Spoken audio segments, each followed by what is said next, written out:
একবার গৌতম বুদ্ধ বুদ্ধ ধর্মের শিক্ষা প্রচারের জন্য গ্রামে গ্রামে শহরে শহরে নিজের শিষ্যদের নিয়ে ঘুরছিলেন।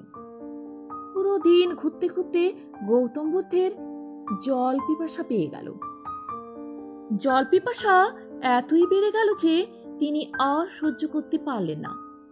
তাই তিনি তার এক শিষ্যকে ডেকে বললেন যে তার অনেক পিপাসা পেয়েছে, তাই তার জন্য জল আনার জন্য।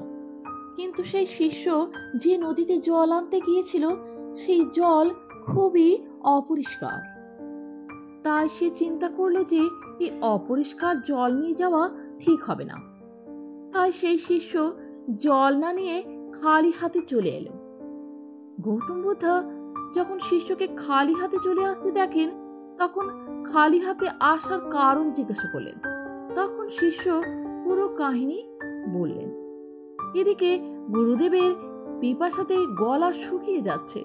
গৌতম বুদ্ধ তখন আরেকজন শিষ্যকে জল আনার জন্য বলেন। তখন সেই শিষ্য একটি মাটির পাত্রতে পরিষ্কার জল নিয়ে আসে। তা দেখে গৌতম বুদ্ধ অবাক হয়ে গেলেন এবং শিষ্যকে জিজ্ঞাসা করলেন যে এই পরিষ্কার জল তিনি পেলেন কোথায়। তখন শিষ্য বলেন যে আমি যখন নদীর কিনারে জল আনার জন্য যাই, দেখি সবাই নদীতে কাপড় ধুচ্ছিল, গরু মোষকে স্নান করাচ্ছিল। তাই নদীর কিনারে বসে গ্রামের সবার কাজ শেষ করবার জন্য অপেক্ষা করছিলাম। সবাই কাজকর্ম শেষ হয়ে যাওয়ার পর আমি জলের উপরে থাকা ময়লা জলের নিচে বসার জন্য অপেক্ষা করছিলাম।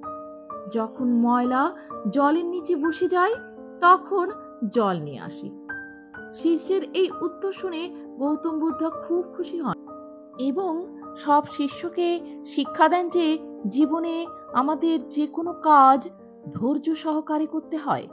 যে কোনো কাজ শুরু করে প্রথমবারই বিফল হয়ে কাজ ছেড়ে না দিয়ে আবার চেষ্টা করে যাওয়া উচিত।